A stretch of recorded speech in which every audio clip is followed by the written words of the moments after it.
నాకు పార్టీ గుర్తింపు వచ్చింది కదా, దాని తర్వాతనే ఏవైనా పదవులు.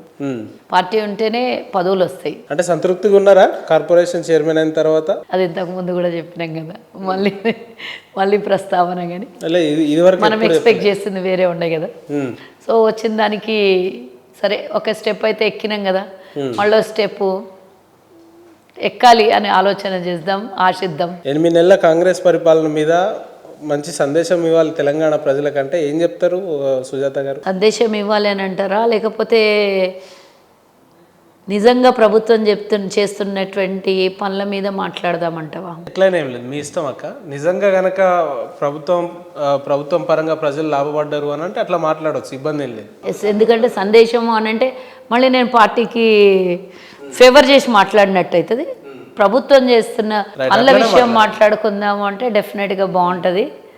ఫస్ట్ ఆఫ్ ఆల్ గత ప్రభుత్వం అనుకో, తెలంగాణ వచ్చిన తర్వాత గత ప్రభుత్వం ఒకటే ప్రభుత్వం, అదే ఒక 10 ఏళ్ళు పరిపాలించి విచ్ఛిన్నం చేసి చిన్న భిన్నం చేసి రాష్ట్రాన్ని నల్ల కల్లోలం చేసేసి కుక్కలు చింపిన ఇస్తరాకు చేసి ఏమీ లేకుండా చేసి ఖజానా ఖాళీ పెట్టి ఆ రోజు ప్రమాణ స్వీకారం చేసిన తర్వాత ముఖ్యమంత్రి గారు ఖజానా నిండుగా ఉండదు అనుకున్నాం, ఖజానా ఖాళీ అయిందంటే ఖజానాను దోసుకోవడానికి వచ్చిండా ఈ ముఖ్యమంత్రి అని వ్యంగ్యంగా మాట్లాడినటువంటి దరిద్రులకి ఖజానాలో డబ్బులు ఉంటేనే రాష్ట్రం పరిపాలన చేస్తారు ఎవరైనా అనేది ఆలోచన లేకుండా ఖజానా మీద కన్నుబడ్డదని మాట్లాడినటువంటి దొంగ వేధవులకి పరిపాలన ఎట్లా చేయాలన్న కనీస జ్ఞానం ఉండింటే మన దేశానికి స్వతంత్రం వచ్చిన తర్వాత 1 ఇయర్ తర్వాత తెలంగాణ అంటే నిజాం ప్రభుత్వం భారతదేశంలో విలీనమైపోయిన తర్వాత మన రాష్ట్రం అంటే ఉమ్మడి రాష్ట్రం ఉండి తెలంగాణ విభజన అయిపోయి ఇవన్నీ జరిగిపోయి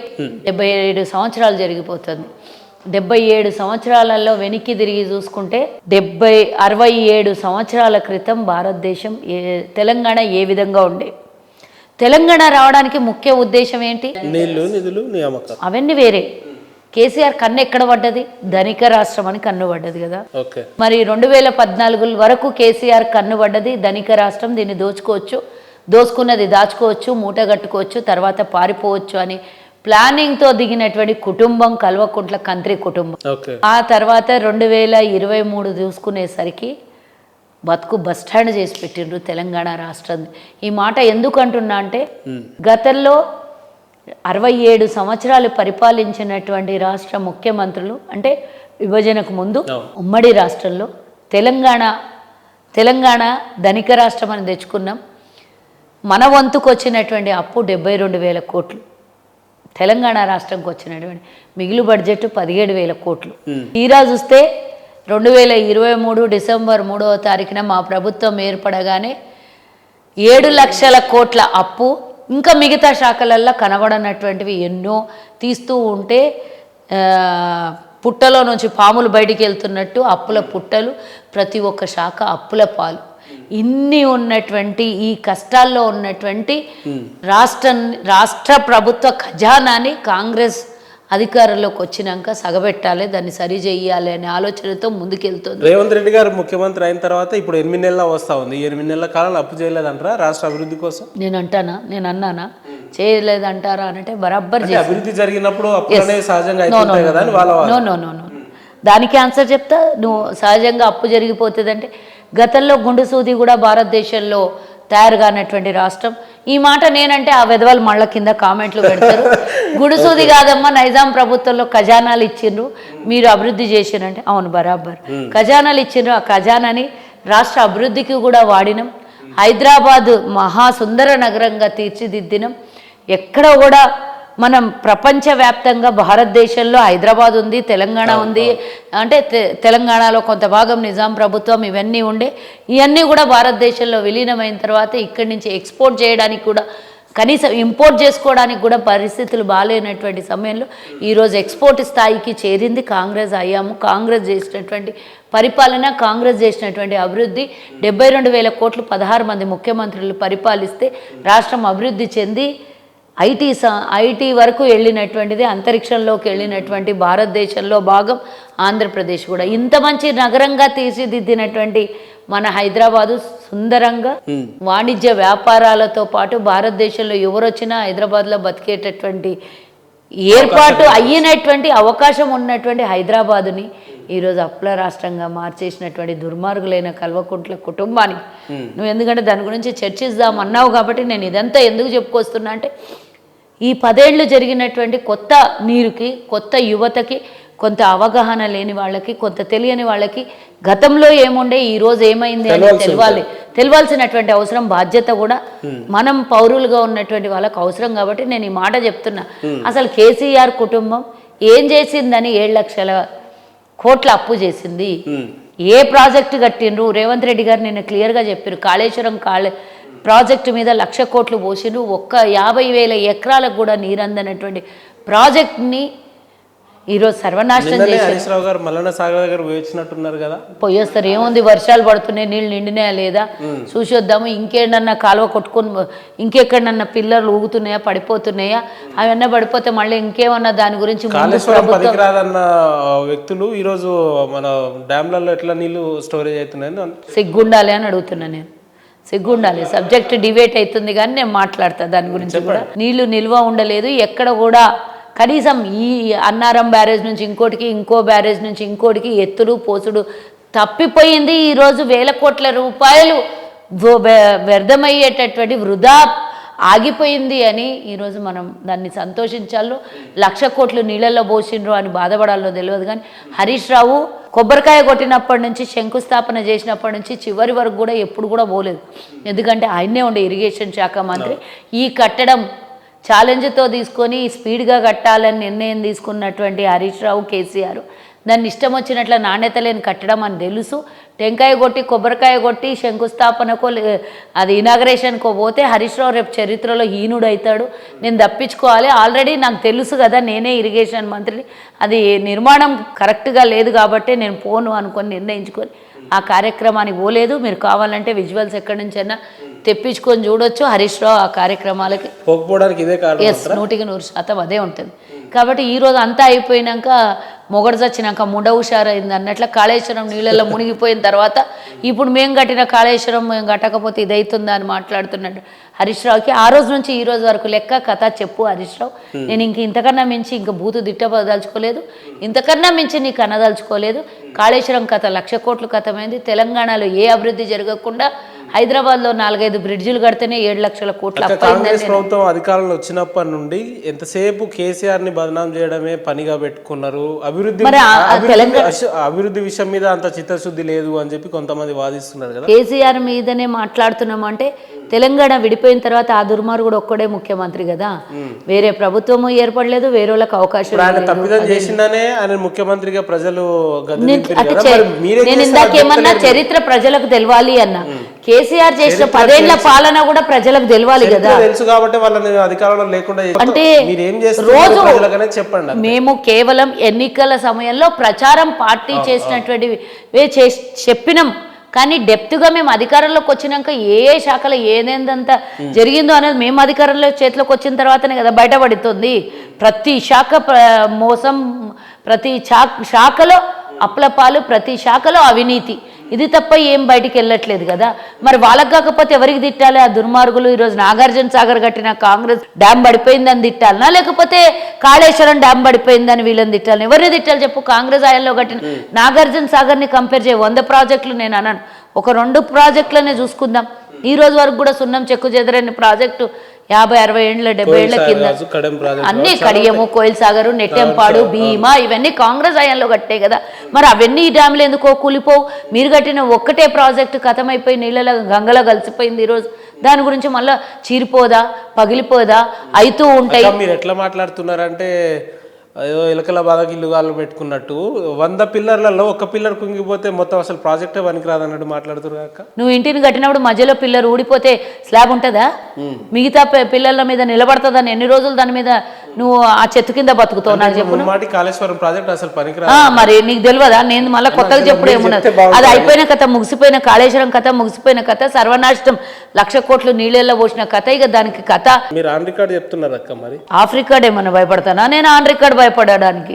ఆన్ రికార్డ్ అయితే ఆఫ్ రికార్డ్ అయితే దాని మీద అవినీతి పరులు అంతా చిట్ట ఒక రోజు బయటికి వెళ్తుంది, మొత్తం పోయేటోళ్ళందరూ బయటికి పోతారు. దానికి ఒక కేంద్రానికి అప్పచెప్పమన్నారు, కేంద్రానికి అప్పచెప్పినాం, వాళ్ళు తీసుకొని వచ్చి దాని రిపోర్ట్ ఇచ్చిన రోజు అరెస్ట్ చేస్తారా, తీసుకపోతే దోచుకున్న పైసలన్నీ వాపస్ కట్టమంటారా ఏందా అనేది ఆ రోజు అవినీతి శాఖ కానీ దాని మీద ఇంజనీర్ల మీద కానీ ఈరోజు దాని మీద పెట్టినటువంటి అందరికీ తెలంగాణ రాష్ట్ర ప్రజలకు కల్వ సుజాత గారు అంటే ముక్కుసూటి మనిషి కుల్లం మాట్లాడతారు అని తెలుసు కదా. ఇప్పుడు మనం కుల్లం మాట్లాడమ్మా. 8 నెలల ప్రాజెక్టు గురించి అడిగినావు కాబట్టి నేను చెప్పిన, ఇప్పుడు నువ్వేం అడుగు దాని గురించి ఆన్సర్. 8 నెలల కాంగ్రెస్ పరిపాలనలో ఏ వర్గానికి సంపూర్ణ న్యాయం చేయగలిగింది అని అంటే ఏం చెప్తుంది?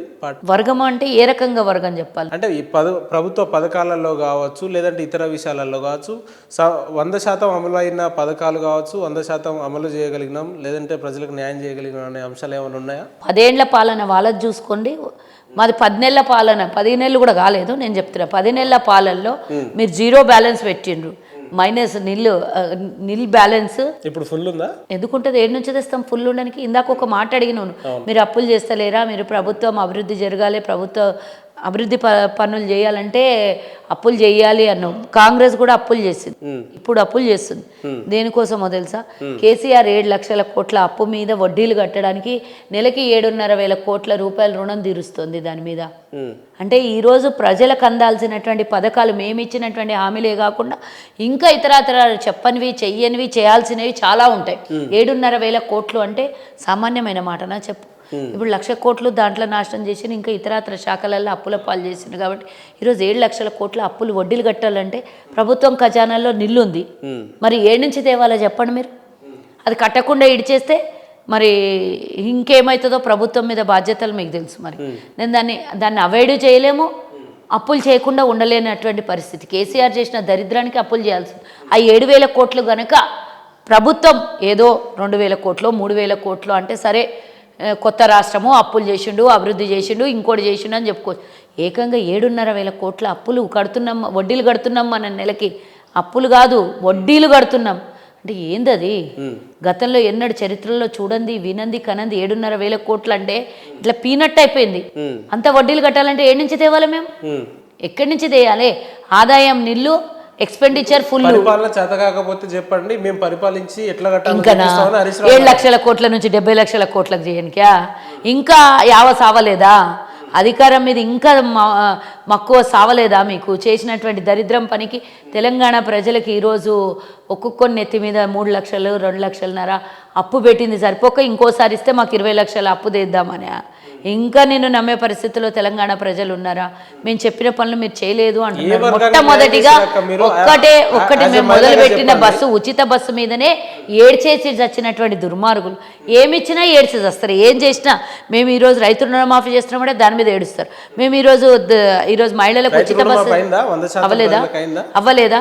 మేము 31,000 కోట్లు. నేను చెప్పాలి, నువ్వు చెప్పి అడిగిన దానికి ఆన్సర్ చెప్పి ఎందుకు కాలేదు? 2 లక్షల లోపు ఉన్నటువంటి ప్రతి ఒక్కరికి రుణమాఫీ అయిపోయింది. టెక్నికల్గా ప్రాబ్లంలు ఉన్న వాళ్ళకు బ్యాంక్ అకౌంట్లో డబ్బులు ఉన్నాయి. మేము 31,000 కోట్లు బ్యాంకులకు చెల్లించేసినాము. మీ టెక్నికల్ ప్రాబ్లమ్స్ ఏమన్నా ఉంటే అక్కడ లోకల్ బ్యాంకులతోనో ఎంఆర్ఓతోనో ఆర్డీఓతోనో లేకపోతే ఇంతకన్నా మించి ఇబ్బంది అయితే లోకల్ కన్సల్ట్ మండల అధ్యక్షులు, పార్టీ అధ్యక్షులు, లేదు అంటే ఎమ్మెల్యేలు చాలామంది ఉంటారు అక్కడ మీకు హెల్ప్ చేసేవాళ్ళు. అక్కడ ఇబ్బందులు ఉన్న వాళ్ళు సహాయాన్ని మీరు తప్పకుండా తీసుకోవచ్చు అనేది మేము చెప్తూనే ఉన్నాం.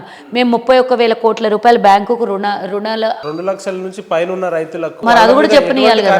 నువ్వు అడగకముందే నేను చెప్తా, నేను అది కూడా చెప్తా. అతి త్వరలో మీరు తీర్చేయండి, ఇమీడియట్గా మీ అకౌంట్లో 2 లక్షలు క్లియర్ అవుతాయి అని మేము చెప్తున్నాం. ఇప్పుడు 2,05,000 మేము ప్రామిస్ చేసింది 2 లక్షలే. 2 లక్షల 1,000 ఉన్నా కూడా 1,000 కట్టాల్సింది. 2,50,000 ఉన్నా 20 లక్షలు ఉన్నా మేము తీర్చేది 2 లక్షలు. 20 లక్షలు అయితే ఇయ్యం కదా. మేము ఇచ్చిన మాట మీద నిలబడ్డోళ్ళం. మీరు ఎవరైతే 2 లక్షల పైబడి అప్పు ఉన్నారో వాళ్ళందరూ కట్టుకొని క్లియర్ చేసి రండి, పాస్బుక్లు మీకు వాపస్ ఇచ్చేస్తారు. మీ అకౌంట్లో నిల్ డ్యూస్ ఉంటాయి. మేము చెప్పిన మాట మీద నిలబడి ఉన్నాం. చేసుకోకపోవడము, క్లియర్ చేసుకోవడము, ఆ రైతు అక్కడ కన్సల్ట్ కాకపోవడమా, లేకపోతే ఇతరత్ర ఇబ్బందులా, లేకపోతే టెక్నికల్ ప్రాబ్లంలా ఉంటే డెఫినెట్గా టెక్నికల్ ప్రాబ్లం ఉంటే మా వాళ్ళు తీరుస్తారు, బ్యాంక్ వాళ్ళు తీరుస్తారు. ఒక్కవేళ మీరు 2 లక్షల పైబడి అప్పు ఉన్నోళ్ళు ఎవరైనా ఉంటే మీరు మిగతా బ్యాలెన్స్ క్లియర్ చేయండి, 2 లక్షలు మేము కడతాము అని చెప్తున్నాం. మేము 31,000 కోట్లకు కట్టుబడి ఉన్నాం. 26,000 కోట్లే అవుతుంది, అయినా 22,000 26,000, కానీ అదనంగా కొన్ని ఇట్లాంటివి ఇబ్బందులు ఉండి 2 లక్షలకు పైగా ఉన్న వాళ్ళకి కూడా క్లియర్ చేయాలనే ఉద్దేశంతోనే మేము ఆల్రెడీ 31,000 కోట్లు మేము రుణాలు బ్యాంకుకి ఇచ్చేయడం జరిగింది. ఇక అక్కడ ఉన్నటువంటి వాళ్ళు క్లియర్ చేసుకోవాలి తప్పించి అది మా తప్పెట్లా అవుతుంది. మేము క్లియర్ చేయలేదు అని అడగడానికి ఫస్ట్ ఆఫ్ ఆల్ ఎవరికి హక్కు ఉన్నది ఇక్కడ? ప్రతిపక్ష పార్టీకి. మీరు చేసినట్ల మోసం చేస్తున్నావా? 1,00,000 లోపల రుణం తీస్తా అన్నటువంటి దొంగలు 10,000 20,000 కూడా రుణం తీర్చలేదు. మీరు తీర్చే లోపల 10కి 10,000 రూపాయలు మళ్ళీ వడ్డీ కట్టాల్సి వచ్చింది. తెలంగాణ రైతాంగానికి మీ ద్వారా మంచి మెసేజ్ పోవాలి. ఒక డౌట్ ఉంది రైతాంగంలో, ఏందనంటే ఉదాహరణకు నేను రైతును అనుకోండి, నా అకౌంట్లో నేను 3 లక్షల బాకీ బ్యాంకులో ఉన్నా. అయితే ఇప్పుడు 3 లక్షలు దాన్ని హోల్డ్లో పెట్టడం జరిగింది. ప్రభుత్వం చెల్లించాల్సిన 2 లక్షలు చెల్లించేసి ఈ 1,00,000 రూపాయలు కట్టాలని చెప్పొచ్చు కదా. ఆ రకమైన అట్లా కట్టిండ్రు అనుకోండి, పాస్బుక్లు బయటికి రిలీజ్ కావు కదా. రేపు పొద్దున మళ్ళీ మీరే నిందలేస్తారు కదా. మీరే మేము క్లియర్ చేస్తాము అన్నాం, కానీ మీకు 2 లక్షలు ఉన్న ఇంకో 2 లక్షలు అదనంగా 1,00,000 రూపాయలు అదనంగా ఉంటే మేము 2 లక్షలు క్లియర్ చేసినా మీకు పాస్బుక్లు బయటికి రావు. మళ్ళీ ఇదే తప్పు ప్రచారం జరుగుతుంది కదా. మీరు కూడా 1,00,000 రూపాయలు అదనంగా అప్పును క్లియర్ చేసుకుంటే మేము 2 లక్షలు ఇస్తాము, మేము ఇస్తాము అన్నాం, దాని మీద కట్టుబడి ఉన్నాం, దాంట్లో ఎలాంటి సందేహం లేదు. నేను రైతులకు ఒకటే విన్నవించుకుంటున్నా, 2 లక్షలు అప్పు చేయాల్సినోడు పాపం పేద సన్నకారు మధ్యతరగతి రైతు 2 లక్షలకు 5-10 వేలు అటు ఇటే చేస్తాడు, కానీ 3 లక్షలు అప్పు చెయ్యడు. ఎందుకంటే మేము డే 1 నుంచి మా ప్రచారంలో కానీ మా మేనిఫెస్టోలో కానీ పెట్టింది మేము 2 లక్షలు ఇస్తామన్నాం.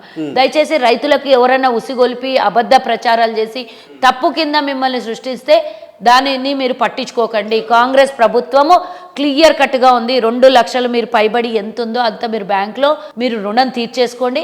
మేము ఈ 2 లక్షలు ఇమీడియట్గా మీ తీరిపోయిన ఎంబడే మీ పాస్బుక్లు 2 లక్షలు మేము మీ అకౌంట్లో నుంచి క్లియర్ అయిపోయి మీ పాస్బుక్లు అక్కడ ఉన్నాయి కదా, మీ పాస్బుక్లు కూడా బయటకు వస్తాయి. దయచేసి రైతాంగం ఆలోచించుకొని అర్థం చేసుకోండి బ్యాలెన్స్. ఎందుకంటే మేము 10 లక్షలు ఉన్న వాళ్ళకి 10 లక్షలు ఇస్తామని లేదు, మేము 20 లక్షలు ఉన్న వాళ్ళకి ఇస్తాం లేదు. మేము ప్రభుత్వం కట్టుబడి ఉంది 2 లక్షల వరకే. ఆ 2 లక్షలు డెఫినెట్గా ఇస్తాం. పైన ఉన్నటువంటి అమౌంట్ కట్టుకొని మీరు వస్తే బ్యాంకుకి బరాబర్ క్లియర్ చేస్తాము. మహిళలందరికీ నెలకు 2,500 ఇస్తామని చెప్పారు. దాదాపు 10 నెలలు అవుతుంది. 7,000 కోట్లు పోకపోయినంటే బరాబర్ మేము ఇస్తాన్నయన్ని పూర్తి క్లియర్ అవుతుంది. ఊహించిన దానికన్నా 100%. నేను చెప్తా, నువ్వు అడగకు, నాకు తెలుసు నువ్వు ఆ క్వశ్చన్ వేస్తావని, కానీ నేనే చెప్తున్నా.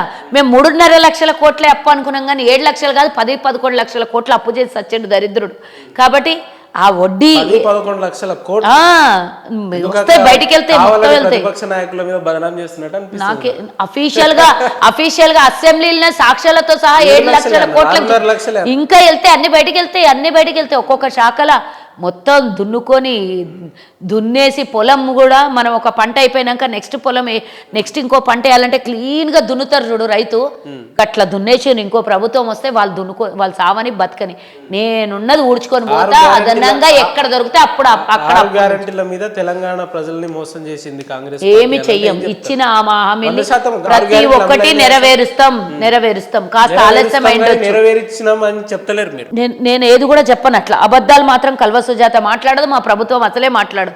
నేను ఒకటి చెప్తున్నా, 2,500 ఇస్తాం, అది కాస్త సమయం తీసుకుంటాం. ఇప్పుడు 500 రూపాయలు అంటే మొదటి నుంచి లెక్క కట్టిస్తారా లేదంటే మధ్యలో నుంచే ఇస్తారా? ఎప్పటి నుంచి ఇస్తామో ఆ రోజు నుంచే వర్తిస్తుంది. ఇంకోటి దీన్ని తిరకాస్తు క్వశ్చన్స్ చెయ్యకు. డబ్బుంటే ఈ రోజే ఇచ్చేస్తాం కదా, మళ్ళీ 18 కలిపి ఇయ్యం కదా. 11వ నెల ఇస్తామా 12వ నెల ఇస్తామా ఆ రోజు నుంచే మొదలవుతుంది, ఆ రోజు నుంచే ఇస్తాం. హామీలను నిలబెట్టుకోలేదనే టీఆర్ఎస్ ప్రభుత్వానికి వాళ్ళకి పని పాట లేదు, ఇంకో పనే ఉంది. కాంగ్రెస్ ప్రభుత్వం కూడా అదే రకంగా వ్యవహరిస్తే రాబోయే రోజులు ప్రజలు ఎట్లా? నేను ప్రజల గురించి మాట్లాడలేదు, బీఆర్ఎస్ వాళ్ళ గురించి నేను చెప్తున్నా.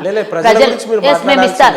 మేము రాగానే 35,000 ఉద్యోగాలు వేసినాం, ఇంకో 35,000 ఉద్యోగాలకు నోటిఫికేషన్ 35,000 ఉద్యోగాలకు ఇచ్చేసినాం, భర్తీ చేసినాం. కాంగ్రెస్ ప్రభుత్వం రాగానే 35,000 ఉద్యోగాల్ని భర్తీ చేసేసినాం, నియామక పత్రాలను ఇచ్చేసినాం. కేవలం నియామక పత్రాలే ఇచ్చారు కానీ నియామక పత్రాలంటే 35,000 మందికి ఆల్రెడీ ఎగ్జామ్స్ పెట్టినాం, అది గుర్తులేదా నీకు? మొన్ననే మరి ఎక్కడ ఏ లోకల్ ఉన్నారు మీరు? బీఆర్ఎస్ మాటలు పట్టుకొని మైండ్ లో అంతా అదే ఉన్నదా ఏంది? అంటే మిమ్మల్ని చిప్ లో నుంచి డిలీట్ చేయండి కొన్ని మాటలు, ఎగ్జిట్ చేస్తే కొత్త యాడ్ అయితే అలా కొత్త క్వశ్చన్స్ యాడ్ అవుతాయి. అవే మీరు బీఆర్ఎస్ వాళ్ళ మాటలు చిప్లలో నిండిపోయి ఉంటే ఇన్బాక్స్ ఫుల్ అయిపోతుంది. కొన్ని డిలీట్ చేసేస్తే కొత్త కొత్త యాడ్ టీఆర్ఎస్ హయాంలో కండక్ట్ చేసిన ఎగ్జామ్స్ లని మీరు ఇచ్చినామని చెప్పు. మేము అరే గుడ్డిగాడిది పళ్ళు దోమిండా అని అంటున్నా. నియామక పత్రాలు ఇవ్వకుండా ఏడాది పొద్దు అట్లనే ఎందుకు జీతాలు ఇవ్వాల్సి వస్తుందన్న నీ ఖజానా ఖాళీ అయిందని యువత నడి రోడ్డు మీద ఇడిచేసినావా? వాళ్ళు ఎగ్జామ్ రాసిండు, ఎలిజిబుల్ అయ్యిండు, అన్నీ అయినాయి. వాళ్ళకి నియామక పత్రాలు ఇవ్వడానికి ఏం మాయ రోగం వచ్చి వచ్చింది మీకు? ఎందుకు ఇవ్వలేదు? మరి మేమిస్తే రోషమా నీకు? రోషమా? నీకేం గుంజుకోలేదు కదా, నీ దగ్గర నుంచి గుంజుకొని మేము ఇవ్వలేదు కదా. నీ ప్రభుత్వం పడిపోయిన తర్వాత మా ప్రభుత్వం రాగానే ఎక్కడెక్కడ ఖాళీలు ఉన్నాయి, ఎక్కడెక్కడైతే నీకు రిక్రూట్మెంట్ ఎప్పుడు చేస్తారు? ఎగ్జామ్స్ అయిపోయినాక క్వాలిఫై అయిన తర్వాత రిక్రూట్మెంట్ ఇమీడియట్ అయిపోవాలి కదా. మేము మొన్న నర్సులకి ఇచ్చినాం 10,000 మందికి, మేము రిక్రూట్మెంట్ ఇవ్వలేదా? మరి ఎందుకు ఇవ్వలేదు? నీకేం మాయరోగం వచ్చింది అంటున్నా నేను. పోలీస్ కానిస్టేబుల్ని భర్తీ చేసినాం, నర్సుల్ని భర్తీ చేసినాం, టీఎస్పీఎస్ గ్రూప్ 1 ఎగ్జామ్స్ పెట్టినాం, అన్నీ పెడుతున్నాం కదా. మా ప్రభుత్వంలో మొట్టమొదటిసారి ఎవరు కూడా అందరు ప్రతి ఒక్కళ్ళు ఎగ్జామ్ రాసిన ప్రతి ఒక్కళ్ళు సాటిస్ఫాక్షన్గా ఉన్నారు. ఎక్కడ కూడా లీకేజీలు కానీ ఎక్కడ కానీ పొరపాటు ఎగ్జామ్ రాసిన నువ్వు దాన్ని డైవర్షన్ చేసి మిక్స్డ్ మసాలా చెయ్యకు. నేను అన్నదానికి ఆ క్వశ్చన్ వెయ్యి, నువ్వు పక్కల నుంచి కలుపుకొని క్వశ్చన్ వేయకు. ఎగ్జామ్ రాసిన ప్రతి ఒక్కళ్ళు హ్యాపీగా ఉన్నారు. ఫస్ట్ టైం మంచిగా ఎగ్జామ్ కండక్ట్ చేసిండ్రు మాతో అని రాసిన ప్రతి ఒక్క విద్యార్థి సంతోషంగా గ్రూప్ పిల్లలంతా రోడ్ల మీదకి వచ్చి అది అప్పుడెప్పుడో కథ. వాళ్ళని రెచ్చగొట్టి కొంతమందిని పాపం నిరుద్యోగ యువతని, అంటే ఇదే యువత కాంగ్రెస్ ప్రభుత్వం ప్రతిపక్షం వాళ్ళు రాసిండ్రా లేదా, మొన్న ఎగ్జామ్ రాసిండ్రా లేదా, కొంతమంది న్యాయమైన ఇప్పుడు మెజార్టీ 90% ఉన్న ఓటు తీసుకుంటావా, నువ్వు 10% ఉన్న ఓటు తీసుకుంటావు? నువ్వు నాకు ఆన్సర్ చెప్పు. సమానం చెప్తున్నారు మీరు, చాలా తెలివిగా సమానం. తెలివైన ఆన్సర్ ఎందుకైతే కరెక్ట్ అయిన ఆన్సర్ అని దానికి. ఇప్పుడు పాస్ కావాలి అని అంటే 35 దాటాలి, 35 మార్కులు దాటాలి కదా. నువ్వు 35 లోపల ఉన్న మార్కుల్ని క్యాలిక్యులేషన్ చేస్తావా, 36 వచ్చిన క్యాలిక్యులేషన్ చేస్తావా? మరి 36 మార్కులనే తీసుకుంటావు కదా నువ్వు. మరి నీకు 36 మంది దానికి సై అన్నప్పుడు 35 మార్కులు రానోడు సై అన్న తినాలనా, ఇది సై అన్న తినాలి? మెజార్టీ పీపుల్ దేన్ని ఇష్టపడుతుండ్రో, మెజార్టీ విద్యార్థులు ఏ ఎగ్జామ్ రాయడానికి ఎట్లా రాయడానికి ఇష్టపడుతుండ్రో మేము కండక్ట్ చేసినాము. మేము తప్పు చేయలేదు ఎక్కడ కూడా. మేము ఇస్తా అన్న టైంకి మేము అన్ని ఇయ్యకపోతే ఇయ్యలేదు అని అంటారు, ఇచ్చినందుకు తప్ప. కాంగ్రెస్ పార్టీ హయాంలో విద్యార్థులు కావచ్చు, నిరుద్యోగులు, ఎగ్జామ్ ప్రిపేర్ అయ్యే వాళ్ళందరూ సంతోషంగా ఉన్నారు అంటారు, అంతేనా? మళ్ళీ ఎగ్జామ్ ప్రిపేర్ అయ్యాను. మొన్న రాసిన ఎగ్జామ్ చాలా హ్యాపీగా రాశారు. గ్రూప్ 1 ఎగ్జామ్ మొన్న జరిగిన సార్వత్రిక ఎన్నికల్లో టీఆర్ఎస్ ప్రభుత్వం ఓడిపోవడానికి, కాంగ్రెస్ ప్రభుత్వం అధికారంలో రావడానికి 46 అభ్యర్థులు ఇళ్లలో వెళ్ళి తన సొంత ఖర్చులతోని ప్రచారం చేసిన సందర్భాలు ఉన్నాయి కదా. మరి ఇలా 9 నెలల అవస్థ ఉంది పార్టీ అధికారులకు వచ్చి. జియో నెంబర్ 46లకు ఏ రకంగా మీరు న్యాయం చేయగలిగారు అని అంటే ఏం చెప్తారు? 46 స్టూడెంట్స్ కోసం కొట్లాడింది నేను కూడా ఉన్నా అందులో. కాబట్టి నేనేమంటున్నానంటే సముచితమైన న్యాయం చేయడానికి ప్రభుత్వం అన్ని విధాలా ముందుకుంది. ఇప్పుడు ఒకరికి అన్యాయం చేసి ఇంకొకరికి న్యాయం చేయాలని కాంగ్రెస్ ప్రభుత్వం మాత్రం ఎట్టి పరిస్థితుల్లో ఆలోచన చేయదు. అది కేసీఆర్ పాలనలో జరిగి ఉండొచ్చు కానీ కాంగ్రెస్ పాలనలో జరగదు. అది డెఫినెట్గా 46 జియో 46 వాళ్ళకి మెజార్టీ న్యాయం ఎక్కడ సైడ్ ఉంటుందో డెఫినెట్గా అది న్యాయం మాత్రం తప్పకుండా జరుగుతుంది. మెజార్టీ న్యాయం అంటే నేను మెజార్టీ న్యాయమో అన్నా. నేను దాంట్లో మెజార్టీ న్యాయం క్వశ్చన్కి ఏ క్వశ్చన్కి అదే ఆన్సర్ ఉంటుంది. మళ్ళీ మెజార్టీ న్యాయం అని అంటే నేనేం చెప్తాను? నేను ఇక మెజార్టీ న్యాయం పిల్లలకి ఏది బాగుంటుందో అది ఆలోచన చేసి తప్పకుండా వాళ్ళకి న్యాయం చేస్తాం. ఎందుకంటే నేను కూడా బాధపడ్డటువంటి విషయం ఉంది అందులో. అందరం ఓవరాల్గా అందరం బాధపడ్డాం కాబట్టి వాళ్ళకి న్యాయం చేయాల్సినటువంటి అవసరం మా ప్రభుత్వం మీద కూడా ఉంది. తప్పకుండా ఏది కరెక్ట్ ఉంటుందో అది తప్పకుండా న్యాయం. కాంగ్రెస్ పార్టీ నాయకులు సార్వత్రిక ఎన్నికల సమయంలో ఇచ్చిన హామీల మేరకు లేదంటే తెలంగాణ ప్రజలు ఆశించిన మేరకు పరిపాలన చేయడంలో విఫలమయ్యారు అని అంటే, హామీలు ఇచ్చిన హామీల్లో 200 యూనిట్ల ఉచిత కరెంటు పోతుంది, 500కి సిలిండర్ పోతుంది, 100 మహిళలకి ఇప్పటిదాకా ఒక 72 కోట్ల మంది ప్రయాణికులు బస్సు ప్రయాణం చేసిండ్రు. ఆర్టీసీకి లాభం చేకూరుస్తూ మహిళా సమాజానికి ఆర్టీసీ ప్రయాణం అంటే safe and at the same time పేద మధ్యతరగతి మహిళలకి ప్రయాణానికి ఎలాంటి ఇబ్బందులు లేకుండా ఉండేది బస్సు ప్రయాణం, ఆర్టీసీ బస్సు ప్రయాణం. అండ్ వ్యాపారం చిన్న చిరు వ్యాపారం చేసుకునే మహిళలు, ఉద్యోగం చేసుకునే మహిళలు, చదువుకునే మహిళలు, ఇంకా ఇతరత్ర కారణాల చేత ప్రయాణించే మహిళలు ఈరోజు 51% ఉన్నారు మన తెలంగాణ. అందులో మెజార్టీ మహిళలకి ఈరోజు మా ప్రభుత్వం దిగొచ్చి అన్ని రకాలుగా ఈరోజు పావలా వడ్డీ రుణాలైనా సరే, వడ్డీ లేని రుణాలైనా సరే ప్రభుత్వం ముంగల్కి వచ్చేసి ఎన్నో చేస్తోంది. కేసీఆర్ ప్రభుత్వంలో 10 ఏళ్లలో మహిళలకు ఎక్కడైనా స్థానం కలిగిందా? అరే మనం వచ్చిన తర్వాత అంతకుముందు ఎవరుండ్రని తెలంగాణ వచ్చినాక పరిపాలన మనం కోరుకొని తెచ్చుకున్నాం. నీళ్లు నిధులు నియామకాలు అవి మూడే గాలికి ఇడ్చేసి గాడెక్కిపోయినటువంటి కేసీఆర్కి ఎవరి గురించి మాట్లాడాలి మనం? గతంలో చెప్తే గతంలో అయిన తర్వాత రేవంత్ రెడ్డి గారు ముఖ్యమంత్రి అయిన తర్వాత ఇప్పటి వరకు ఢిల్లీకి ఎన్నిసార్లు పోయి ఉంటాడు అక్క? అయితే ఏమైతే అమెరికా పోయిండా? దాదాపు 30 నుంచి 40 సార్లు సీఎం హోదాలో. మొన్ననేమో వాళ్ళు 19 సార్లు అంటే నువ్వు 30 పడుతుంది అప్పుడే. 30 సార్లు పోయారు అంటే మీకు ఎన్నిసార్లు పోయారు అనేది అది చిన్న అవగాహన ఉంది కదా మీకైతే? ఎన్నిసార్లు పోయింటే ఏం నష్టం జరిగేది ఏముండదు. దేనికోసం వెళ్ళినట్టు అంటే రాష్ట్ర ప్రయోజనాల కోసమా లేదంటే మరి ఢిల్లీకి వెళ్ళి ఏం సాధించుకొచ్చినట్టు అని? సాధించుకొచ్చేది ఏముంటది ఢిల్లీకి పోయి? మీరు మీ చెల్లెలు జైల్లో ఉంటే మీరు 20 మంది పోయి ఢిల్లీలో కూర్చున్నారు అంటే మీరు మీ చెల్లెల్ని విడిపించడానికి ఉన్నంత శ్రద్ధ తెలంగాణ మీద వరదలు వచ్చి కొట్టుకొని పోతున్న దాని మీద లేదే సోయి అని నేను అడుగుతున్నాను. నేను కనీసం ప్రతిపక్షంలో ఉన్నటువంటి వాళ్ళు మేము గతంలో మేము కూడా ప్రతిపక్షంలో లాంటి వాళ్ళు వెళ్ళినట్టు అక్కడ మీరు ఏదో దాడి చేయించినట్టు కూడా జరిగినట్టుంది. మేము దాడి చేయించలేదు. ఆ పాడి ఉన్నాడు కదా, ఆ పాడిని ఆయన వాళ్ళ కార్యకర్తల మీదకి వెళ్ళి కాళ్ళ మీదకి వెళ్ళి ఆయన హరీష్ రావు కూర్చునే కారుకి డ్రైవ్ చేసింది పాడి కౌశిక్ రెడ్డి. అలా కాళ్ళ మీదకి వెళ్ళి తీసుకుపోయి బండిని తీసుకొని పోయి కావాలని గడబడి చేయించుకొని కొట్టించుకొని రాళ్లతో దాడులు చేయించుకున్నది వాళ్ళ కార్యకర్తలతోని చేయించుకొని మా మీద తోసిండ్రు. అది అవసరం ఉందా మీకు? అట్లాంటి చేయించు అంటే ఉనికిని కాపాడుకోవడం కోసం ప్రయత్నం చేస్తే ఏం చేసారు? నిజంగానే రాళ్ళదాడి జరిగిందే మీ మీద, మరి అనవసరంగా వ్యర్థంగా చేస్తే వరద వచ్చినాక 5 రోజులకు గుర్తొచ్చిందా మీకు? ప్రభుత్వం కన్నా ముందు ప్రతిపక్షం పరిగెడుతుంది ఎక్కడైనా. ప్రతిపక్షంకి ఎలాంటి కట్టుదిట్టం ఉండదు, ప్రభుత్వానికి కొన్ని కట్టుదిట్టాలు ఉంటాయి. అంటే అవసరం కోసం అనట్లేదు నేను, ఇది ఇప్పుడు అవకాశం కోసం మాట్లాడతలేను. గతంలో మేము కూడా ప్రతిపక్షం ఉన్నప్పుడు బురదలో ఈడి వరకు బురద ఉంటే కూడా మేము పరిగెత్తినాం, పనులు చేసినాం, ప్రజల దగ్గర మేము మాకున్నంత వరకు సహాయక చర్యలు అందించినాం. మరి హరీష్ రావు ఏం చేసిండో, కేటీఆర్ అమెరికాలో ఏం చేసిండో, కేసీఆర్ ఫామ్ హౌస్లో కూర్చొని బయటికి కూడా రాకపోతే ఇప్పటిదాకా 2 నెల రోజులు గడుస్తుంది. 27వ తారీఖు వస్తే నెల రోజులు అవుతుంది వరదలు వచ్చి. కేసీఆర్ కనీసం ఒక ప్రధాన ప్రతిపక్ష నాయకుడిగా ఇప్పటిదాకా బయటికి వచ్చి ఒక్క మెసేజ్ అని ఇచ్చిండ్రా ప్రజల గురించి? అంటే వీళ్ళంటే నాకేం లెక్క, ఫామ్ హౌస్ నాకు ముఖ్యం, 1000 ఎకరాలలో నేను ఉందాగా హాయిగా ఉన్నా, నాకు ఆ జాలు 1000 ఎకరాలే నా ప్రపంచం తప్ప వేరే వాళ్ళు నాకేం లేదన్నట్టే కదా. కేటీఆర్ వస్తూ వరదలో కొట్టుకొని పోయినోలో, చనిపోయినోలో, వరద వల్ల నిరాశ్రీలైనరో, నష్టపోయిన వాళ్ళ కుటుంబాల దగ్గరికి వెళ్ళి పరామర్శించాలి. ఎవరి దగ్గర పోయిండాడు? పాడి కౌశిక్ రెడ్డి ఇంటికి పోయి. మరి మీరేమి ప్రతిపక్షాలు ఉన్నట్టు మీ నాయకుడిని మీరు పరామర్శించుకొని మీ నాయకుడిని అక్కడి నుంచి డైరెక్షన్స్ ఇస్తే ఆ విధంగా ఈడ యాక్షన్ అయ్యిందా లేదా అని ఇంటికి పోయి పరామర్శించవచ్చు. నువ్వు ఇప్పటిదాకా కేటీఆర్ పోయిండా చెప్పు నాకు? హరీష్ రావు పోయిండా అంటున్నావు, కేటీఆర్ పోయిండా వర్కింగ్ ప్రెసిడెంట్? నేను బాధ కాదు, మమ్మల్ని ప్రశ్నించే హక్కు మీకెక్కడ ఉంది? మీరు సహాయక చర్యలలో పాల్గొన్నప్పుడు మీరు మాట్లాడాలి కదా. వాళ్ళు బీఆర్ఎస్ నాయకులు కొంతమంది నాయుడుతో డిబేట్లో కూర్చొనేమంటారు, మీరు అధికారంలో ఉన్నారు, మేమెందుకు చేయాలి, మేమెందుకు పోవాలి, మేము పోం, మీరే పోవాలి అన్నారు. మీరే చేయాలి, మేము చెయ్యమంట. అందుకనే తిప్పి బండకేసి కొట్టిరు. ఇంకా సరిపోతుంది. మీరు సోషల్ మీడియాలో బాగా యాక్టివ్గా లేనట్టున్నారు. ఇది ఖమ్మంలో ప్రచార రథం ఎక్కి సీఎం టాటా చెప్పిపోతుండు, అందుకోసం వచ్చిన అని చెప్పి అక్కడ ప్రజలు తిరగబడ్డారు. మరి అది మీరు చూసిరో లేదు? ఏం మాట్లాడుతున్నావు? టాటా చెప్పిపోయిందా? 2 రోజులు సీఎం 2 జిల్లాలలో అన్ని ముఖ్యమంత్రి వరకు కొంత ఆయనకి కట్టుదిట్టమైనటువంటి సెక్యూరిటీ ఉంటుంది.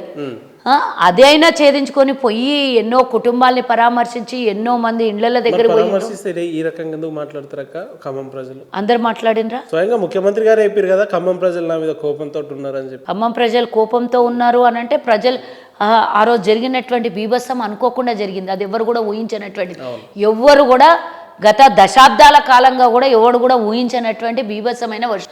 ఆ రోజు సురక్షిత ప్రాంతాలకు చేరాలి అన్నారు కానీ వరద వచ్చి ఊళ్ళు కొట్టుకొని పోతే వాతావరణ సూచనకు కూడా అందనటువంటి సమాచారం. వాదన ఏంటంటే మీలాంటి నాయకులు హెలికాప్టర్లో వెళ్ళడానికి అయితే సౌలతులు ఉంటాయి కానీ సహాయక చర్యలలో హెలికాప్టర్లు రావు ఎందుకు అని చెప్పి కూడా మాట్లాడుతున్నారు. అంటే కల్వ సుజాత పోయిందని హెలికాప్టర్లో? కాంగ్రెస్ పార్టీ నాయకులు కల్వ సుజాత అంతకు ముందు నెల రోజుల క్రితం పోయిన హెలికాప్టర్ వీడియోని తీసి ట్రోల్ చేసి కనీసం కడుపుకు అన్నము తింటే ఒక అయ్యా అబ్బకు పుడితే ఎవడైతే దొంగ వెధవలు నా మీద ట్రోల్ చేసి అబద్ధాల ప్రచారం చేసినటువంటి వెధవలు ఎవడైతే ఉన్నాడో వాళ్ళ గురించి నేను హెచ్చరిస్తున్నా. పిచ్చి కూతలు మాట్లాడి దాని కింద పెట్టినటువంటి కామెంట్స్ గురించి నేను మాట్లాడుతున్నా. ఒక అమ్మ అయ్యకు పుట్టినోడు అయ్యి ఉంటే కనీసం మానం మర్యాద ఉండి ఉన్న వెధవలు ఎవడన్నా అయితే అడ్డమైన చెత్త ట్రోళ్ళు చేసేటము, కనీసం ఓటు హక్కుగా కూడా రాని వెధవలందరూ కూడా విలువ తెలవనోళ్ళు, మానవత్వం లేనోళ్ళు, గౌరవం తెలవనోళ్ళు ఇష్టం వచ్చినట్లు ట్రోల్ చేసే వెధవలకి నేను ఒక సూచన చేయదలుచుకున్నా. కనీసం అది ఎప్పుడు ప్రయాణం చేసింది ఉన్నది, ఎందుకు పోయింది ఉన్నది, ఏ ఏ సందర్భంలో అది ఉంది అనేది కూడా ఆలోచన లేకుండా ట్రోల్ చేసినంత మాత్రాన మిమ్మల్ని ప్రజలు పట్టించుకుంటారు. ఒకటి, విపత్తులో ఆ హెలికాప్టర్లు పోతాయా, పనిచేస్తాయా? నేను ఎక్కిన హెలికాప్టర్ విపత్తులో పనిచేస్తుందా? అది డిజాస్టర్ హెలికాప్టర్స్ రావాలి, అది కేంద్రం సహాయక చర్యల్లో అందించాలి, ఆర్మీది అందించాలి కదా. ఆ మాత్రం జ్ఞానం లేని విధవలందరూ కూడా మాట్లాడితే దానికి ఆన్సర్ ఏ విధంగా చెప్పాలి? నేను అడుగుతున్నా. డిజాస్టర్ నుంచి ఆర్మీ హెలికాప్టర్స్ వచ్చి సహాయక చర్యల్లో పాల్గొన్నారు. గా హెలికాప్టర్లు పోతాయి గడికి? మరి అది కూడా తెలియలేదు. పక్క రాష్ట్రానికి 8 హెలికాప్టర్లు పంపిస్తారు, మనకి 8లో మీది సున్నా కింది సున్నా తీసేసి ఒకడు కూడా పంపించరు. మరి ఎందుకు వివక్ష మా మీద? గాలని తిట్టాలి కదా మీరు బీఆర్ఎస్ వాళ్ళు. ఎవరైతే వాట్సాప్ యూనివర్సిటీలో, సోషల్ మీడియా యూనివర్సిటీలో పుట్టి పెరుగుతున్నటువంటి వెధవలు, వాళ్ళని తిట్టాలి. మిమ్మల్ని చూస్తుంటే నాకు భయం వేస్తుంది సుజాత అక్క. ఎందుకంటే ప్రతిపక్షంలో మాకు మా మంచి కోరే, మా మేలు కోరే కల్వ సుజాత అక్కని చూసినాం. ఇప్పుడు అక్క మాటలు వింటుంటే లేదు, తప్పుగా మాట్లాడిన వాళ్ళకి మాత్రమే అది తప్పుగా. దాని కింద కామెంట్స్ చదువు. కామెంట్స్లో ఒక మహిళకి సంబోధించే విధం ఏదైనా ఉందా? ఆ విధవలకే నేను హెచ్చరిస్తున్నా. మరి మాట్లాడకుండా చూస్తూ ఊరుకోవడానికి మరీ మేమేం అంత పిచ్చి సన్యాసులం కాదు కదా. మీ ఇంట్లో అమ్మ, అక్క, చెల్లి, బిడ్డ, భార్య అందరు ఉంటారు కదా. మరి మీరు నిజంగా ఒక విషయంలో, ఒక తల్లి కడుపులో పుట్టిన విధవలు అట్లా మాట్లాడతారా? ఒక విషయంలో అయితే ముఖ్యమంత్రి గారు చేసిన కామెంట్స్ యావత్ డిజిటల్ మీడియాలో పనిచేస్తున్న వేలాది మంది వర్కర్స్కి ఇబ్బంది కలిగించే మాట. అంటే ప్రభుత్వం అధికారం రావడానికి కీలకంగా పనిచేసిన యూట్యూబ్ ఛానల్సే ఒకానొక సందర్భంలో ముఖ్యమంత్రి గారు మాట్లాడుతూ చాలా మందికి చెయ్యొద్దు. ఇప్పుడు నువ్వేం చేస్తావు? జెన్యున్గా జర్నలిజం చేస్తావు. నువ్వు ఎవరికో తొత్తుగా, ఎవరికో కావాల్సిన వాళ్ళుగా నిజాలని అబద్ధాలు, అబద్ధాలను నిజాలు చూపించేటటువంటి జర్నలిజం కాదు, యూట్యూబ్ కాదు, ఛానల్ కాదు, ఏది కూడా కాదు. డే 1 నుంచి మేము దాని మీదనే వాదిస్తున్నాం, దాని మీదనే ఉంటాం. నిజాయితీ గల జర్నలిస్ట్కి ఎవ్వరు కూడా మేము అనదలుచుకోలేదు. వైఫల్యాలను ప్రశ్నిస్తే నిజాయితీ వైఫల్యాల్ని ప్రశ్నించు. ఇప్పుడు నువ్వు నన్ను అడుగుతుంది వైఫల్యాల మంచివి అన్నీ అడుగుతూ, నేను ఆన్సర్ చెప్తున్నా కదా. నువ్వు ప్రశ్నిస్తే తప్పు లేదు, ప్రశ్నించాలి కూడా. మీరు ప్రశ్నిస్తేనే ప్రభుత్వంకి ఎక్కడ తప్పు జరుగుతుంది, ఇంకా ఏం చెయ్యాలి, ఇంకా ఏ విధంగా మేము ప్రొసీడ్ దొంగ వెధవలు కొంతమందిని పెట్టుకొని ఆడిస్తున్నాడు కదా. నీ సొంతంగా నువ్వు ఇప్పుడు మీరు 4 కూర్చొని ఇక్కడ ఎంప్లాయీస్ పనిచేస్తున్నారు. ఈ నుంచి మీరు ఇంటికి పోయి మీ ఇళ్లలో ఉన్న వాళ్ళందరితో ఒక్కొక్క యూట్యూబ్ ఓపెన్ చేపించి తిట్టే కార్యక్రమం పెట్టాలనా? నీకంటూ ఒక స్ట్రెచర్ ఉన్నది, సంస్థ ఉంది, స్ట్రెచర్ ఉన్నది. ఈడ కూర్చొని నువ్వు ప్రభుత్వ విధానాల మీద ప్రశ్నించు. పనికి మాలిన వాళ్ళందరూ ఎవరు పడితే వాళ్ళు, అసలు దానికి మీనింగ్ కూడా తెలియనోడు ప్రశ్నిస్తే ఎట్లుంటుంది? జర్నలిజం అంటారా? దాన్ని యూట్యూబ్ ఛానళ్ళు వేరే, యూట్యూబ్ ఛానళ్ళు వేరే, ఆ యూట్యూబ్లు పెట్టుకోవడం వేరే. అంటే అర్హత లేని రాజకీయ నాయకులు ముఖ్యమంత్రులుగా, మంత్రులుగా ఉండొచ్చు, కానీ చదువుకున్న వాళ్ళు జర్నలిజంలో ఉండొద్దు అంటారు. నేను చదువుకున్నోళ్ళే ఉండాలి, జర్నలిజం చెయ్యాలి, న్యాయమైన జర్నలిజం చెయ్యాలి. ఎవరికో ఒత్తాసు పాడి ఎవరో చెప్పినట్ల 2 రూపాయలు ఎవరన్నా అప్పటి పూర్తికి ఇచ్చి ఇది చెయ్యిరా బాబు అంటే చెయ్యొద్దు అని చెప్తున్నా నేను. ఇప్పుడు ఒక యూట్యూబ్ పెట్టుకుంటే దాని పోషణ కోసం 2 రూపాయలు ఇచ్చిండ్రని చెప్పేసి తప్పుడు విధానాల మీద ప్రచారం చెయ్యొద్దు కదా. తప్పుడు విధానాల మీద ప్రచారం చెయ్యి, కానీ ప్రతిదీ తప్పు తీయొద్దు కదా. నేను ఈరోజు ప్రభుత్వంలో ఉన్న అదే మాట మాట్లాడతా, ప్రతిపక్షంలో ఉన్నా కూడా నిజాయితీగానే మాట్లాడతా. ప్రభుత్వం తప్పు చేస్తే తప్పు అని నిలది. నీకు రైట్ ఉంది, అడిగే హక్కు ఉంది, ప్రతి ఒక్క ఓటర్కి హక్కు ఉంది, ప్రజాస్వామ్యానికి హక్కు ఉంది.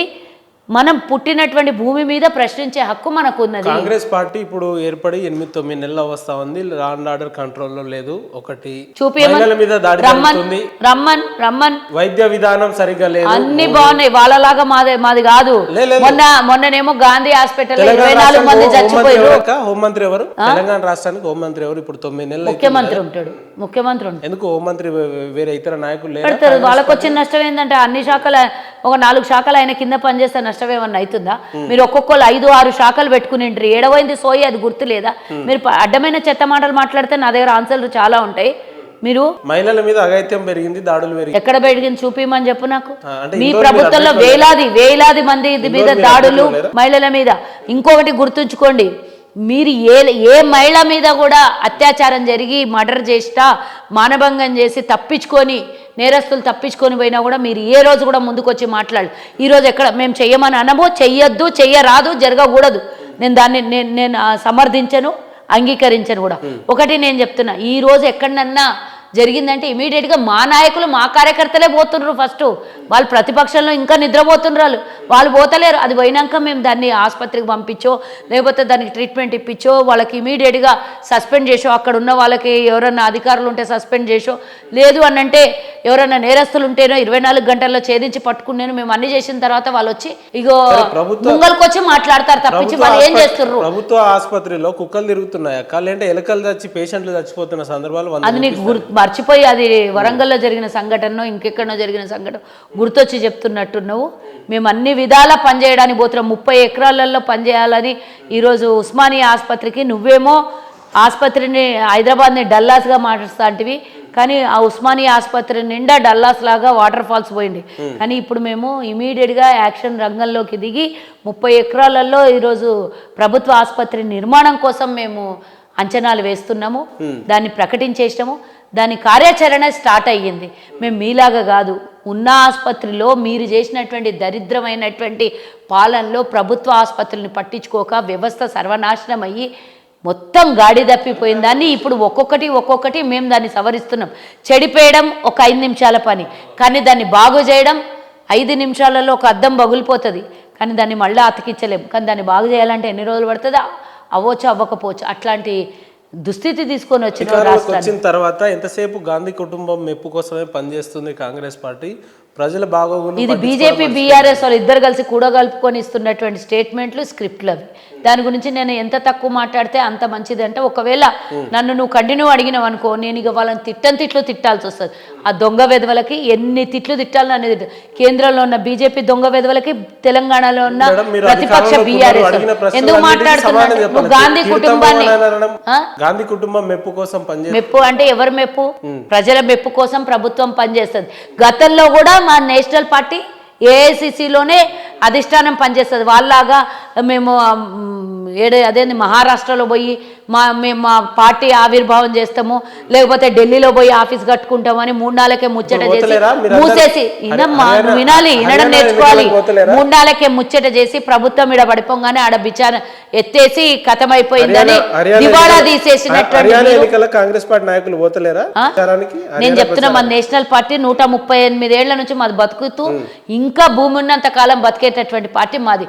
మా అధిష్టానం ఎవడన్నా ఒప్పుకున్నా ఒప్పుకోకపోయినా మా అధిష్టానం ఢిల్లీలోనే ఉంటుంది, మా నేషనల్ పార్టీ. మీలాగా గల్లీలో రంగులు పూసుకొని పోయి మహారాష్ట్రలో తెలంగాణ ప్రజల సొమ్ముని తీసుకొని పోయి మహారాష్ట్రలో బినామీల పేర్ల మీద మార్చేటటువంటి వ్యక్తిత్వం మాది గానే కాదు. మా పార్టీ నేషనల్ పార్టీ. ఎవడన్నా నాళ్ళు కుటుంబ పాలన అన్న కాంగ్రెస్ పార్టీ ఇప్పుడు కాంగ్రెస్ పార్టీ అధికారంలోకి వచ్చిన తర్వాత ఏ కుటుంబాన్ని పోషిస్తున్నాం మేము? ఏ కుటుంబ పాలన చేస్తున్నాం? యనుమల కొండలరెడ్డి ఎవరు? యనుమల తిరుపతి రెడ్డి ఏం చేస్తున్నారు? వాళ్ళకి అధికారాలు ఇచ్చి పదవులు అధికారంలో లేనిది అధికార సపోర్ట్ చేస్తే తప్ప 10 మంది కలిసి పనిచేసి సపోర్ట్ చేస్తేనే ప్రభుత్వం వచ్చింది. వాళ్ళు ప్రతిపక్షాలు వాళ్ళు సహకరించారు. రేవంత్ రెడ్డి గారికి కానీ పార్టీకి కానీ అన్ని విధాలా సహకరించారు. ఇన్ఛార్జిగా తిరుపతి రెడ్డి గారు కొడంగల్కి అప్పుడు చూసుకుంటారు, ఇప్పుడు కూడా చూసుకుంటారు. ఒక ముఖ్యమంత్రి ప్రతిరోజు నియోజకవర్గానికి పోయి పనిచేయలేడు. కాబట్టి అక్కడ ఉన్నటువంటి ప్రజల బాగోగులు ఆలన పాలన చూడాల్సినటువంటి బాధ్యత ఎవరో ఒకళ్ళ మీద ఉంటుంది. అప్పుడు కూడా ప్రతిపక్షంలో ఉన్నప్పుడు కూడా తిరుపతి అన్ననే పోయి కొడంగల్ని చూస్తుండే. రేవంత్ అన్న ఎంపీగా పిసిసి అధ్యక్షుడిగా ఉన్నప్పుడు పూర్తి స్థాయిలో ఆ నియోజకవర్గానికి సమయాన్ని కేటాయించలేడు. కాబట్టి మంచి చెడులన్నీ తిరుపతి అన్ననే చూసుకుంటుండే. ఈ రోజు కూడా అన్ననే చూసుకుంటుడు. అన్న ముఖ్యమంత్రి ఉన్నన్ని రోజులు అన్ననే చూసుకుంటాడు తిరుపతి అన్న. దీనికి వాళ్ళు ఎవరో దొంగలేదో చెప్పిండ్రని చెప్పేసి పాలన గాడికి పెట్టేసి ప్రజల ఇప్పుడు ముఖ్యమంత్రి 24 గంటలు అందరినీ కలవలేడు. ఆలలాగా గడిలల్లో పండుకున్న పాలన మాది కాదు. ప్రజలలో ఉండేటటువంటి పాలన, ప్రజాపాలన, ముఖ్యమంత్రి గారికి ప్రతి చిన్న కార్యకర్త వచ్చి కలవలేడు కాబట్టి ఆ రిప్రజెంటేటివ్ తిరుపతి అన్న. కానీ అంతేగాని ఆయన అధికారం తీసుకోనో లేకపోతే ఒక ఎమ్మెల్సీ పదవి తీసుకోనో లేకపోతే ఇంకో నామినేటెడ్ పదవి తీసుకోనో పోయి కొడంగల్లా పరిపాలన చేస్తలేడు. మీరు చెప్పే మాటలు ఎట్లున్నాయంటే వాళ్ళకు అధికారం ఇచ్చేసి కట్టబెట్టినట్లు చెప్తుర్రు, కేవలం సేవ చేస్తుర్రు కార్యకర్తలకి, అక్కడ ఉన్నటువంటి నియోజకవర్గ ప్రజలకి అవసరాల కోసం పనిచేస్తుర్రు. ప్రతిదీ ముఖ్యమంత్రి గారు నిమిషానికి ఒకసారి నియోజకవర్గానికి సమయం ఇవ్వలేరు కాబట్టి ఈ రోజు తిరుపతి అన్న ఇంటి దగ్గర మొత్తం కొడంగల్లోనే ఉంటారు. అంటే ప్రజాపాలన అని ప్రగతి భవన్ పేరు ప్రజాపాలనగా మార్చి ప్రజల్ని కలుస్తారు రోజు ముఖ్యమంత్రి అని చెప్పి రోజు అని ఎప్పుడు కూడా ఈ స్టేట్మెంట్ ఇవ్వలేదు. ఇప్పటికి కూడా ప్రతిరోజు ఐ థింక్ మంగళవారం శుక్రవారమో బుధవారం శుక్రవారం ఏదో ఉంది డే, ఇప్పటికి కూడా అక్కడ మా అధికారులు ఒక మంత్రి డెఫినెట్గా ఎవరో ఒకళ్ళు లేకపోతే చిన్నారెడ్డి గారికి పెట్టారు. అక్కడ వచ్చినటువంటి ప్రజాపాలనలో వచ్చినటువంటి ప్రతి ఒక్కటి అర్జీలను తీసుకుంటున్నారు. ఇప్పటికే వేలాది మంది సమస్యల్ని తీర్చిండ్రు. ప్రతిదీ కాంగ్రెస్ కేసీఆర్ లాగా గింత చేసి గుండు సూదంతా చేసి భూగోళం అంతా చెప్పుకునేటంత పని కాంగ్రెస్ చెప్పదు, పనులు చేసుకుంటూ పోతుంది. నువ్వు ఈరోజు దరఖాస్తు ఇచ్చినావు అంటే నీ సమస్య ఆన్లైన్ ద్వారా ఎంటర్ అయిపోతుంది. ఆటోమేటిక్గా కాన్స్టిట్యున్సీకి సంబంధించిన వాళ్ళతో అన్ని వివరాలు సేకరించి అక్కడ ఉన్నటువంటి సమస్యని పరిష్కారం చేస్తుంది కాంగ్రెస్ ప్రభుత్వం. ఈరోజు మా మీద మీరు ఎద్దేవా చేసినా మీరు ఏం చేసినా కూడా ప్రజాపాలన నడుస్తుంది. మొన్ననే పిసిసి అధ్యక్షుడు ఎన్నుకున్నటువంటి మహేష్ కుమార్ గౌడ్ గారు ఆల్రెడీ చెప్పినారు, నెలకొకసారి ముఖ్యమంత్రి గారు గాంధీ భవన్లో ఉండాలి, కార్యకర్తలకు కానీ సామాన్య ప్రజలకు కానీ కలవాల్సినటువంటి అవసరం ఉన్నది. సెక్రటేరియట్కి అందరు రాలేరు, గాంధీ భవన్ ద్వారం ఎప్పుడు కుల్ల ఉంటుంది. గాంధీ భవన్కి ప్రజలు కానీ కార్యకర్తలు కానీ కలవడానికి వస్తారు. ఇంటి దగ్గర సెక్యూరిటీ ప్రాబ్లం ఉంటుంది, అందరు కలవలేరు కాబట్టి గాంధీ భవన్ అందరికీ అనుకూలంగా ఉంటుంది, సెంటర్ ప్లేస్లో ఉంది. మీరు ఇవ్వాలి సమయం అని అడిగినారు, ముఖ్యమంత్రి గారు ఒప్పుకున్నారు. వారంలో 2 మంత్రులు గాంధీ భవన్లో అవైలబుల్ ఉండాలని చెప్పినారు, అది కూడా జరుగుతుంది. ఈరోజు ఆల్రెడీ రివ్యూ మీటింగ్ అవుతుంది. మేము మా పాలనలో ఎక్కడ కూడా భగ్నం కానీ భంగం కానీ కలిగించే ప్రయత్నం చెయ్యం. ఎందుకంటే మేము ఏదన్నా తప్పు చేస్తే రేపు పొద్దున మళ్ళీ 5 ఏళ్ల తర్వాత ప్రజలు మమ్మల్ని క్షమించారు, మమ్మల్ని ఓడగొడతారు కదా. మాకు ఆ సోయి ఉన్నది కదా, వాళ్ళలాగా మేము సోయి తప్పి ఆగండి, వాళ్ళలాగా సోయి తప్పి ఫామ్ హౌస్లో పండుకునే తత్వం అది కాదు. మా ముఖ్యమంత్రి 14 గంటలు శ్రమించి పనిచేస్తున్నాడు. రోజు ఉదయం లేచినప్పటి నుంచి రాత్రి 9 అయినా 10 అయినా ఇప్పుడు సెక్రటేరియట్లో కొన్ని 100 మందికి ఆఫ్టర్ మీటింగ్ తర్వాత కలుస్తూనే ఉన్నారు. అక్కడ కమాండ్ కంట్రోల్లో కలుస్తున్నారు, ఇంటి దగ్గర కలుస్తున్నారు, సమస్యల్ని వింటున్నారు, వినతి పత్రాలను తీసుకుంటారు. ఇంతకు మించి ఇంకా ముఖ్యమంత్రి ఎంత చేయాలో మీరు చెప్పండి, మేము కూడా మీ ఛానల్ ద్వారా ముఖ్యమంత్రి గారికి చెరువుల్ని నాళ్ళని కబ్జా చేసిన వాళ్ళ మీద యాక్షన్ తీసుకుంటామని చెప్పి హైడ్రా తీసుకొచ్చారు. గొప్ప నిర్ణయం, అందరూ దాన్ని స్వాగతిస్తున్నారు, బాగానే ఉంది. కానీ పేదల ఇల్లు కూల్చడంలో చూపించినటువంటి ఇంట్రెస్ట్ ఆక్రమించిన వాళ్ళ సంస్థల్ని బిల్డింగ్ని కూల్చడంలో కూడా చూపిస్తే బాగుండు కదా. ముఖ్యమంత్రి చూపిస్తామని చెప్పినాం కదా. ఈ రోజు నిన్ననే ముఖ్యమంత్రి గారి సోదరుడి ఇల్లు కూల్చాలంటే 20 రోజులు నోటీస్ ఇచ్చి వెయిట్ చేసే పరిస్థితి ఉంది. కానీ పేదల ఇల్లు 20 రోజులు ఒక్క ఇల్లు కాదు సోదరా, అవి 252 ఇండ్లు 280 ఇండ్లు అవి సంథింగ్ ఎక్కువ ఉన్నాయి. దాని మీద విచారణ చేపట్టి బఫర్ జోన్లో ఉంటే మాత్రమే. కేవలం తిరుపతి రెడ్డి ఇల్లు ఉన్నదా అక్కడ, కేవలం తిరుపతి రెడ్డి ఇల్లు ఉన్నదా, కూల్చేస్తే 250 ఇండ్లు కూల్చేయాలి కదా. పొంగులేటి శ్రీనివాస్ గారి నీకు దాని తర్వాత నువ్వు ప్రెస్ మీట్ చూడలేదా? పొంగులేటి శ్రీనివాస్ రెడ్డి గారు బాగానే ఉంది, కానీ ఒకసారి మీరు ఎంతసేపు అధికారంలో ఉన్నావు లేదంటే హంగులు ఆర్భాటాలు కాకుండా పేద ప్రజల దగ్గరికి వెళ్ళి వాళ్ళ గోడు కూడా వింటే బాగుంటదేమో. తప్పకుండా నువ్వు ఈరోజు చెప్పావు కాబట్టి నేను చెప్పినవని కాదు, మాకు తెలుసు. మేము కూడా చెప్తున్నాం, ప్రభుత్వం కూడా చెప్తుంది. ఆ రోజు ఎవరైతే అధికారులు ఇలాంటి పర్మిషన్లు ఇచ్చి కట్టడాలు చెప్తున్నా ఎంత దారుణం అంటే, కనీసం వాళ్ళు గ్యాస్ పొయ్యిల మీద లేదంటే కట్టెల పొయ్యిల మీద అన్నం వండుకుంటే అన్నం గిన్నె తీసే టైం కూడా ఇవ్వలేదని కొంతమంది పేజ్ అబద్ధం. ఇది అబద్ధము. 20 రోజుల ముందు ఆల్రెడీ చెప్పినాయి ఉన్నాయి అందరికి. 20 రోజుల ముందు నోటీసులు ఇచ్చినాయి. తప్పు పేదల మీద ఎందుకు ఇంత కక్షపూరితంగా మళ్ళీ దీన్ని డైవర్షన్ చేసి మాట్లాడక. 20 రోజుల ముందు ఇంటిమేషన్ ఇవ్వడం జరిగింది. వాళ్ళు అప్పటికి కూడా ఇప్పుడు నేను హైడ్రా వచ్చి కూల్ చేస్తుంది అని ఇంటి దగ్గర నిలబడిన దాకా లోపల వండుకొని కూర్చుంటా అంటే తప్పు కదా. నేను దాన్ని ఎంకరేజ్ చేయను, సమర్థించాను, దాన్ని నేను ఒప్పుకోను కూడా.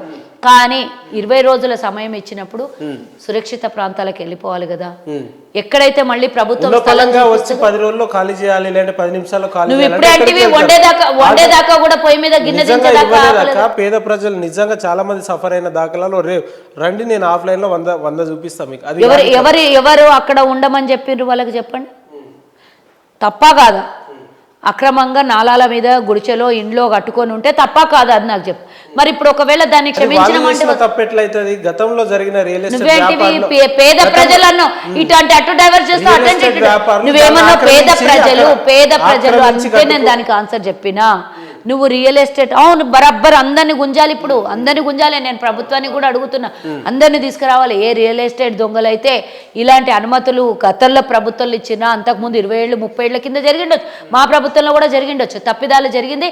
దాన్ని సమర్థిద్దామా ఇప్పుడు ఎంకరేజ్ చేద్దామా? నువ్వే నాకు చెప్పు. అందరం కలిసి స్వచ్ఛందంగా దీన్ని ఎంకరేజ్ చేద్దాం. స్వచ్ఛందంగా 700కు పైగా చెరువులు ఉండే అని వినికిడి మన హైదరాబాద్ మహానగరానికి. మరి ఇప్పుడు అది 100లలో ఉన్నాయా ఫింగర్స్లలో ఉన్నాయా తెలుసుకోవాల్సినటువంటి అవసరం ఉంది.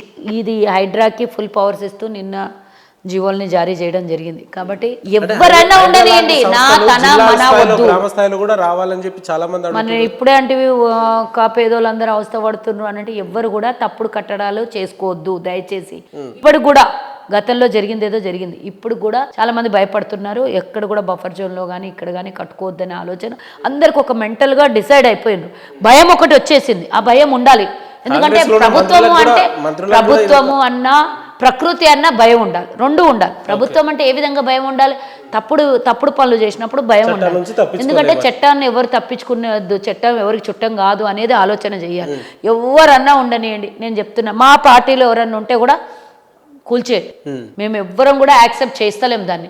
మేము అందరం చెప్తున్నాం, ఓపెన్గా చెప్తున్నాం. చాలామంది చెప్తున్నారు, మీరు అన్నట్లు పొంగులేటి గారు కూడా చెప్పినారు, అది ఒక్క ఇటుక కూడా బఫర్ జోన్లో ఉంటే కూల్చేయండి. నేను రాను అక్కడికి, నేను వస్తే మళ్ళీ అధికారులకు ఆదేశించిన అంటారు, మీకే అధికారులకు అప్పచెప్తే మీరే పోయి కూల్చేసుకోండి అన్నారు. ఎవరన్నా ఉండండి, ఎవరికి నోటీసులు వచ్చినా అది ప్రభుత్వానికి విరుద్ధంగా అక్రమ కట్టడాలు ఎక్కడున్నా కూడా డెఫినెట్గా స్వాగతిస్తాం.